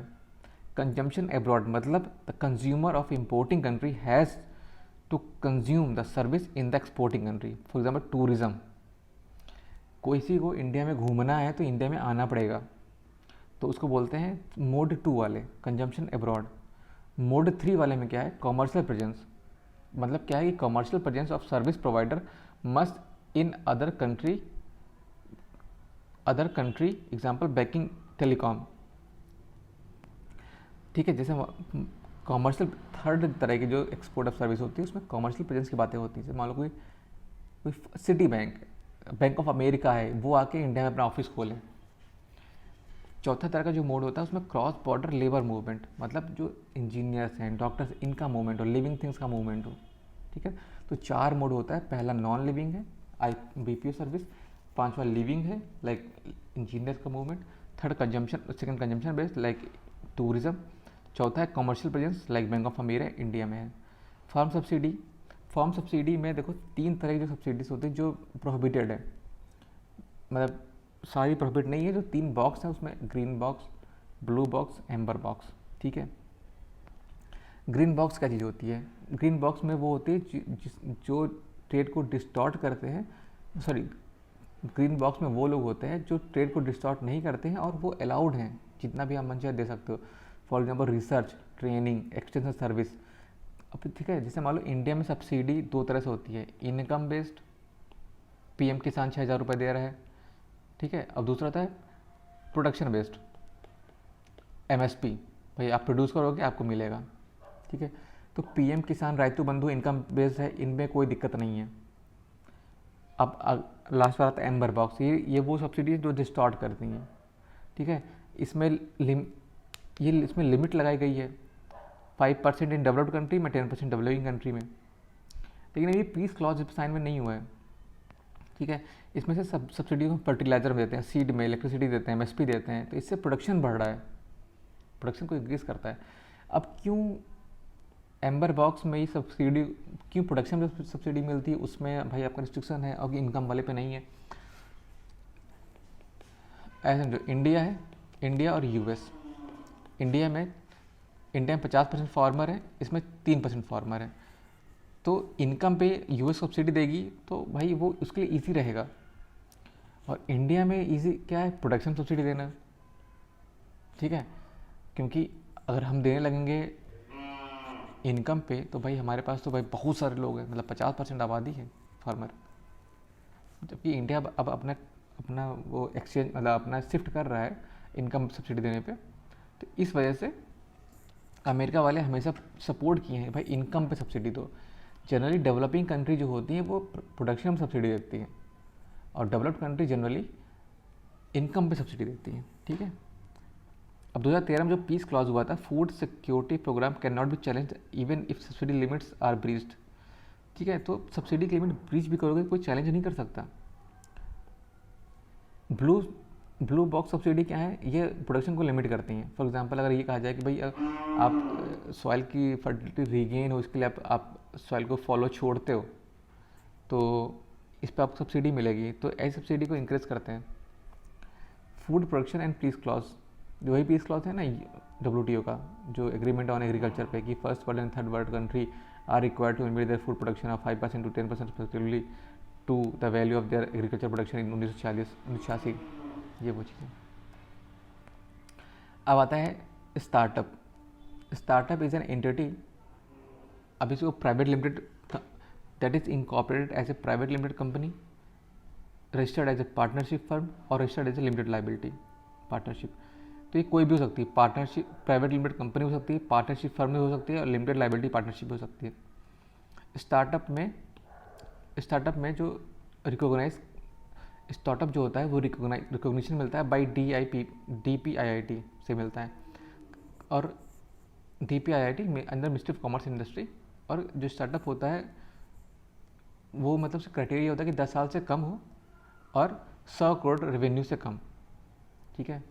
अब स्टार्टअप का अगर हमें रिकॉग्निशन मिलता है तो उसमें हमें कुछ बेनिफिट्स मिलते हैं, जैसे टैक्स मिलते हैं, कंप्लायंस मिलता है, IPR फास्ट ट्रैकिंग, ये सब चीज़ों में इंसेंटिव्स मिलते हैं, ठीक है। अब नेशनल स्टार्टअप एडवाइजरी काउंसिल क्या चीज़ होती है, इसका चेयरपर्सन है ministry of commerce and industry, states को रिप्रेजेंटेशन नहीं है, ठीक है।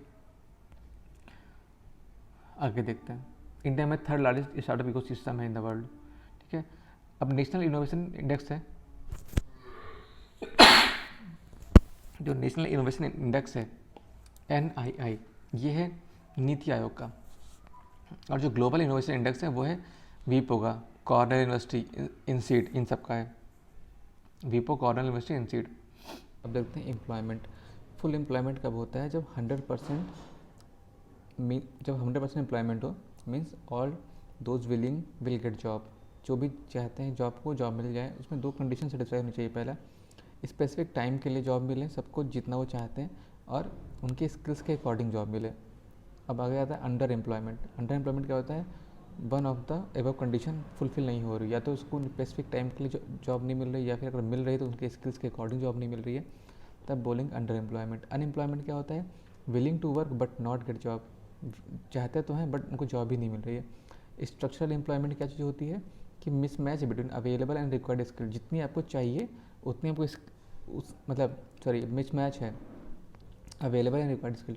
आप जो स्किल्स हैं वैसी स्किल्स चाहिए नहीं, कुछ और चाहिए। फॉर एग्जाम्पल जैसे बैंक वाले जो थे ना, जब उसमें बहुत ज़्यादा कंप्यूटराइजेशन हुआ तो बैंक वालों पर स्किल्स वो थी नहीं, ठीक है। तो स्ट्रक्चरल एम्प्लॉयमेंट तब होता है, अनएम्प्लॉयमेंट उस वजह से हो रहा हो भाई जो स्किल्स आपके पास है और जो चाहिए वो दोनों डिफरेंट है। साइक्लिक अनएम्प्लॉयमेंट क्या होता है, रिसेशन और स्लो डाउन उन सब में जो आता है, साइक्लिक जब पीक आता है स्लो डाउन होता है इन सब में।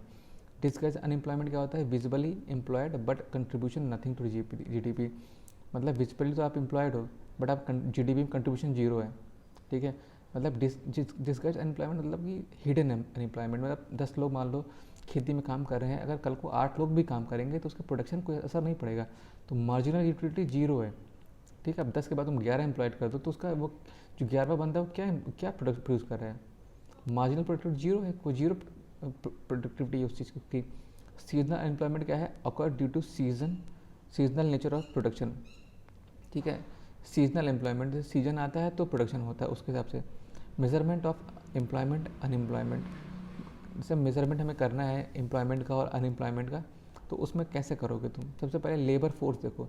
लेबर फोर्स क्या है, part of population which are willing and able to work, part of population which are willing, जो काम करना चाहती है और काम कर सकती है, able to work. Labour force क्या होता है, एम्प्लॉयड और अनएम्प्लॉयड, मतलब वर्कर्स जो एम्प्लॉयड हैं, जो एम्प्लॉयड होते हैं उनको वर्कर बोलते हैं, और अनएम्प्लॉयड, 2 कैटेगरी होती है लेबर फोर्स में, एम्प्लॉयड और अनएम्प्लॉयड। जो एम्प्लॉयड उनको वर्कर बोलते हैं। लेबर फोर्स कैलकुलेशन कैसे करते हैं, जो data in case of organised plus जो कोई भी ऑर्गेनाइज सेक्टर में काम कर रहे हैं, फिर मेजर प्राइवेट सेक्टर में काम कर रहे हैं, तो वहाँ से डेटा तो मिल जाता है आसानी से भाई, उनका एप्लीकेशन दिखता है लगता है, ठीक है। लेकिन data in case of non organise sector difficult to get, वहाँ पे डेटा नहीं मिल पाता। फॉर एग्जाम्पल एग्रीकल्चर है, कंस्ट्रक्शन सेक्टर है, for this we use survey, हम इसके लिए सर्वे का यूज़ करते हैं। और सर्वे के 3 मेथड होते हैं, वो आप देखेंगे। अब सर्वे करता कौन है, एनएसओ अंडर मॉस्पी। अब आता है labour force participation ratio, LFPR, labour force participation ratio, labour force का पार्टिसिपेशन रेशियो। तो लेबर फोर्स क्या है, labour force upon total population. देखो जहाँ जहाँ भी पी का टर्म आएगा वहाँ नीचे टोटल पॉपुलेशन लिखा रहेगा। तो लेबर फोर्स पार्टिसिपेशन रेशियो मतलब ये लेबर फोर्स यहाँ लिख दो। लेबर फोर्स में एम्प्लॉयड और एम्प्लॉयड आ जाते हैं, एम्प्लॉयड को वर्कर भी बोलते हैं, याद रखना। लेबर फोर्स पूरा टोटल पॉपुलेशन। अब आता है worker population ratio, WPR, worker population ratio. इसमें एम्प्लॉयड, वर्कर है और टोटल पॉपुलेशन, ठीक है। अब आता है प्रोपोर्शनल अनएम्प्लॉयमेंट। प्रोपोर्शनल अनएम्प्लॉयमेंट क्या होता है, अनएम्प्लॉयड जो अनएम्प्लॉयड है अपॉन टोटल पॉपुलेशन, ठीक है। प्रोपोर्शनल अनएम्प्लॉयमेंट का मतलब है unemployed upon total population. Unemployment का रेशियो क्या है, अनएम्प्लॉयड अपॉन लेबर फोर्स, ठीक है। लेबर फोर्स मतलब एम्प्लॉयड दोनों हो जाते हैं। अब आगे देखते हैं मॉस्पी जो होता है, ministry of static and programme implementation, MoSPI, NSO, ठीक है। अब इसमें आगे इसको बात देखेंगे, इसको देखते हैं। ये है यूजुअल स्टेटस। क्या देखो, जो हम सर्वे होता है उसको तीन मेथड्स हैं, यूजुअल स्टेटस देखना, करंट वीकली स्टेटस देखना, या फिर करंट डेली स्टेटस देखना। यूजुअल स्टेटस में क्या होता है, रेफरेंस पीरियड 1 साल का होता है, एक्टिविटी स्टेटस 30 दिन का होता है। अगर एक ईयर में 30 दिन भी एम्प्लॉयड थे मीन्स एम्प्लॉयड हो एग्रीकल्चर में, ठीक है।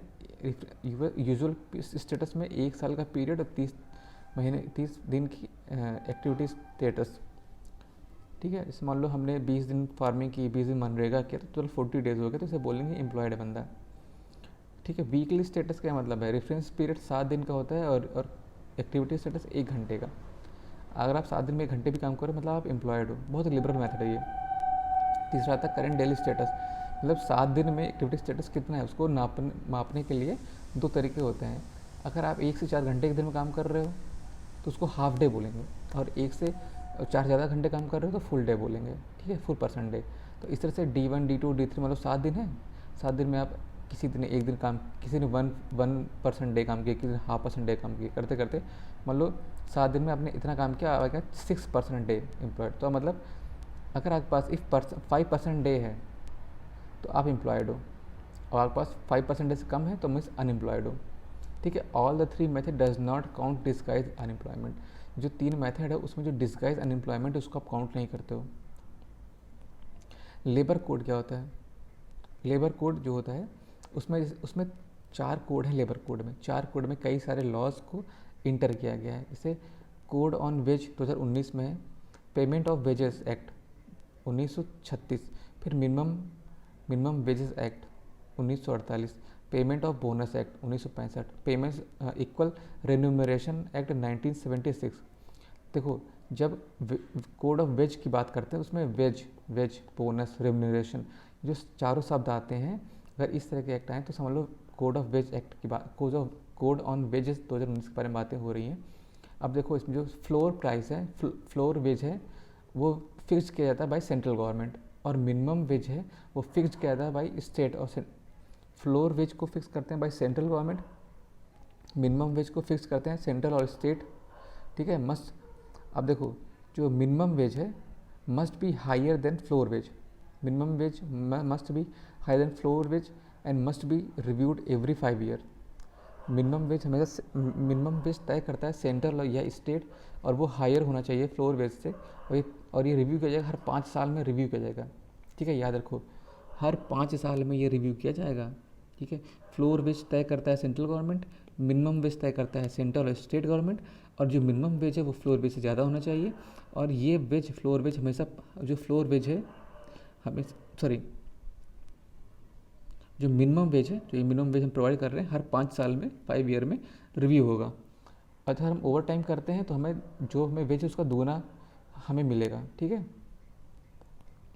अब आता है कोड ऑन सोशल सिक्योरिटी, उसमें compensation, employ compensation act, employ provident fund act, employ state insurance act, maternity benefit act, payment of gratuity, ये 5 चीज़ें हैं, इस तरह का आता है, तो सोशल सिक्योरिटी एक्ट के अंदर आता है। कोड ऑन सोशल सिक्योरिटी 2020, इसमें कवर, इसमें होता है जो कोड ऑन सोशल सिक्योरिटी 2020 में है, उसमें कवर करते हैं अनऑर्गेनाइज सेक्टर को, अनऑर्गेनाइज वर्कर को, गिग वर्कर को, प्लेटफॉर्म वर्कर्स को, ये सब workers code on social security में आते हैं। Scheme to be funded by centre, state और एग्रीगेटर, स्कीम जो होती है फंड की जाती है बाय सेंट्रल, स्टेट और एग्रीगेटर से।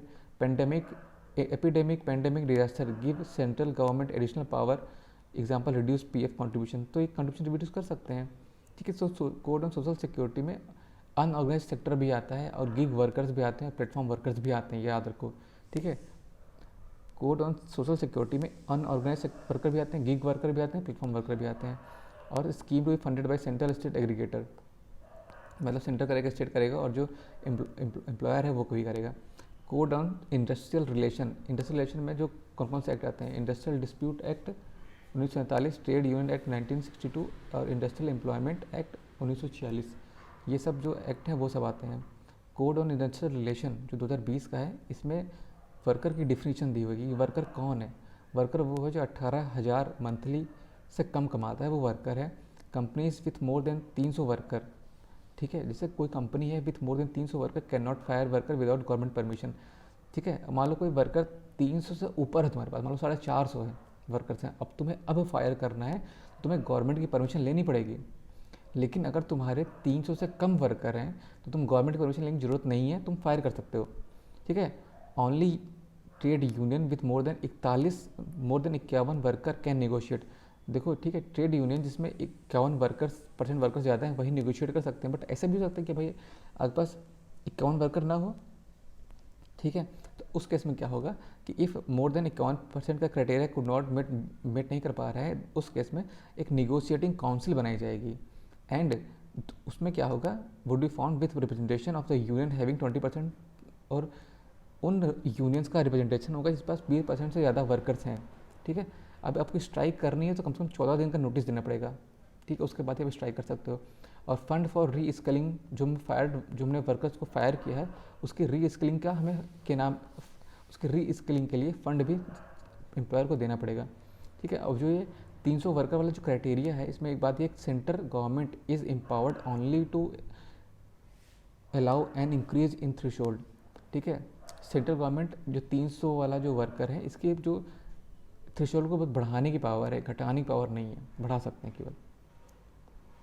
अब आता है occupational safety and health working condition, इसमें से factories act, mines, contract labour, migrant, construction, ये सब चीज़ों का है। Code on occupational safety health working condition 2020 covers factory with workers, cover करता है कवर्स फैक्ट्री विद 20 वर्कर। देखो फैक्ट्री, जो फैक्ट्री होंगी वो किसे फैक्ट्री बोलोगे, ये फैक्ट्री होगी फैक्टोरी, ठीक है। इसमें या तो 20 वर्कर विथ इलेक्ट्रिसिटी हो, या 40 वर्कर विदाउट इलेक्ट्रिसिटी हो, या फिर वो एक हजारडस वर्क कर रहे हो, irrespective of number of worker. मान लो नंबर ऑफ वर्कर कंसिडर नहीं करना है और वो हजारडस वर्क कर रहे हैं तो भी आ सकते हैं। 20 worker plus electricity, 40 without electricity, या फिर हजारडस वर्क कर रहे हो, ठीक है। लिमिट क्या है कि 8 घंटे काम करोगे पर डे और 6 day in a week. Women हर तरह के एम्प्लॉयमेंट के लिए एलिजिबल हैं, all type of work. State government can not exempt any new factory, कोई नई फैक्ट्री अगर आना चाहे तो उसमें कुछ एग्जाम्पशन दे सकते हैं, ठीक है, from the provision of code of in order to create more economic activity. तो न्यू फैक्ट्री को परमिशन मिल सकती है। It par the jurisdiction of civil code, civil code के ज्यूरिडिक्शन को ये कोड पार करता है, रोकता है। अब आता है स्किल डेवलपमेंट। स्किल डेवलपमेंट के लिए ministry of skill development and entrepreneurship है, उसके अंदर कोई भी स्टैट्यूटरी बॉडी नहीं है। ये एक अच्छी चीज़ याद रखो। अब देखो कभी कभी लोग कहें, कभी क्वेश्चन आ सकता है कि national council for vocational training, national skill development corporation, national skill development agency, national skill development and entrepreneurship formed as a skill regulator. ये सब जितने भी सब बॉडीज़ हैं ना, ये कोई भी स्टैट्यूटरी नहीं है। स्किल डेवलपमेंट के अंदर कोई भी स्टैट्यूटरी बॉडी नहीं होती है, ठीक है। अब समझ लो, जो ये national council for vocational training और नेशनल स्किल डेवलपमेंट एजेंसी दोनों मिला के बनती हैं बनती है ये NCVET, ठीक है। अभी it was notified the ministry of skill development entrepreneurship 2018। ये बॉडी काम क्या है? It regulate the functioning of entities engage in vocational education and training both long and short and establish minimum standard for the functioning of such entities, ठीक है। ये Indian institute of skills, ये मुंबई में है, अहमदाबाद में है, कानपुर में है। Indian institute of skills Mumbai में है, अहमदाबाद में है, कानपुर में। इंडियन स्किल डेवलपमेंट सर्विस, ये इंजीनियरिंग सर्विस के अंदर आती है।